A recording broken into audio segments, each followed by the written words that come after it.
The United States is facing one crisis after another, from inflation and supply chain chaos to the migrant surge, and there's more.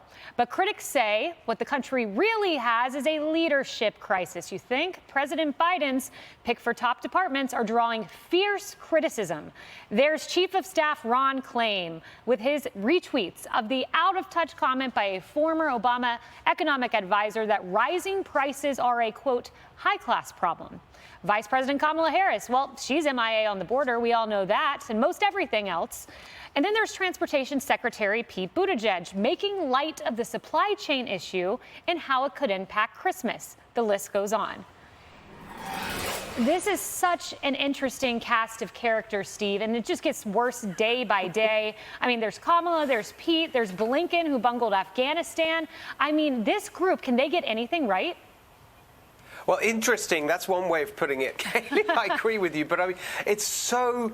It's staggering to see the level of the incompetence, but it all stems from one place, I think. The reality about these people, and one of the things I've said about them all along is that the real flaw that underlines all the other flaws, that's the foundation, is that they're just political people. They're machine politicians. They've done nothing in their lives other than try and get ahead in politics. That's absolutely true of Biden.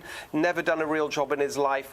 All he's done is try and climb that political ladder, going this way and that way, wherever the wind blows politically. Doesn't stand for anything, doesn't have any principles, doesn't have any beliefs or values. It's just really evident that when there's a problem, you don't know where to go because you have nothing that you can fall back on. And one after another, they've been put there not because of their competence or their experience or their ability to do the job, because they send the right message. Because the Democratic Party these days, it's entirely about virtue signaling and placating the woke mob and their activists and saying, yeah, we believe in social justice and climate and all the rest of it, rather than actually being able to do anything of any use to the American people. That's why it's all falling apart, and it will continue to fall apart, because in the end, they actually don't know what to do, because all they've got are these crazy ideological approaches to things, whereas what you saw when you were there with President Trump is a practical problem-solving approach, not ideological, not particularly political. It's like, okay, we've got a problem with immigration,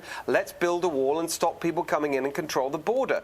Everywhere you look, you had that practical approach. With these guys, it's entirely ideological, and they haven't got a clue. And I'm afraid it's going to get worse before we can get a new set of people in there who actually know what they're doing. Yeah, I mean, these jokers, they are not problem solvers, Tommy. They are problem causers. I saw one of my former colleagues from the campaign this morning tweeted out the top of a CNN headline, and just the top said, "This is bad news for Joe Biden." And her name, Abigail Marone, she said, "This could refer to 30 different things," which is true. But then we're to believe that they should handle a total remake of the economy, Tommy. Gallup has a new poll, really interesting, that for the first time in the 29-year history, only twice has this happened, once during 9/11, once now, Americans say the government is doing too much. I think they're looking at these guys saying, I don't want $4.5 trillion in the hands of the Biden cabinet. I hope that the American people are making that connection, that the current administration and the Democrat Party as a whole is what's causing all this chaos and all these problems in our country. I'm not sure that all Americans are really putting two and two together, but I'll say this is my concern and this is my fear. I wish I could say that the Biden administration and his cabinet and those that he's put in charge are all just morons that don't know what they're doing, because that's fixable. But my real concern is that they know exactly what they're doing, that they're trying to really dismantle the government as it is and rebuild it in a way that looks far more socialist, far more communist, and I feel like that is exactly what they're doing. They use government to create a problem, and then they use more government to try to solve that problem. And when we're talking about the worker shortage, we're talking about the supply chain issues, my fear is that they're going to look at the border crisis and they're going to look at all the illegal immigrants coming into our country, and they're going to use those as an excuse and those people to say, you know, we have a worker shortage, Americans don't want to work, so we might as well grant amnesty to these illegal immigrants. I believe that they are dismantling everything on purpose, so they can rebuild it back better the way that they see, which is socialism and bigger government. And And that is my primary concern. Yeah, but the problem for Democrats is Americans are going to reject this, Emily. You know, he thinks he's FDR, Biden does, but he has the slimmest majority in the House in modern history.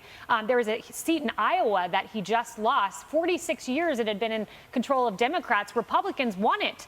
They need to wake up because Americans want small government, not socialism. Right. 19% of independents have reported a steep decline in approval for him. So definitely the polls on the horizon look bleak for him. I have to say, just in time for Halloween, Tommy has now frightened me considerably. That was like the worst ghost story I've ever heard. So I'm totally terrified for the future. But to her point, I do feel like Americans are seeing it because as we've been talking about in this ongoing conversation of inflation and the impact on everyday Americans' lives, we are absolutely feeling it. And then we see that tone deafness coming out from the top. So here's an example in the small business my family has. During this last year of COVID and riots and everything on the West Coast, we paid taxes and endured on-site inspections from OLCC and ORDOA and hazardous substances and TTB, federal label tax. I mean, we pay a tax for the privilege of growing a crop on the land that we own. And all of that, sure, is separate from the agencies of protection, but that's at the same time that we saw homicides spike 800% in the same area in which we operate. We saw 911 calls increase to 40 minutes.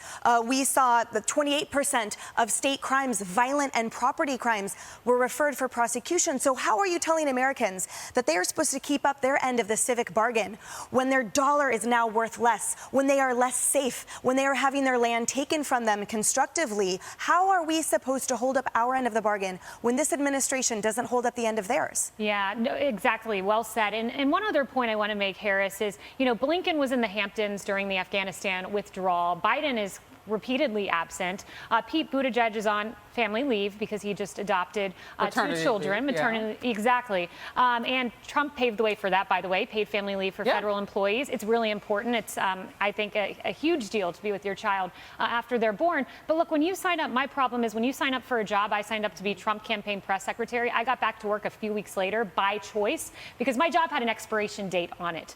So too does Pete Buttigieg's. And I believe he needed someone there to oversee this inflation crisis. Yeah, so interesting.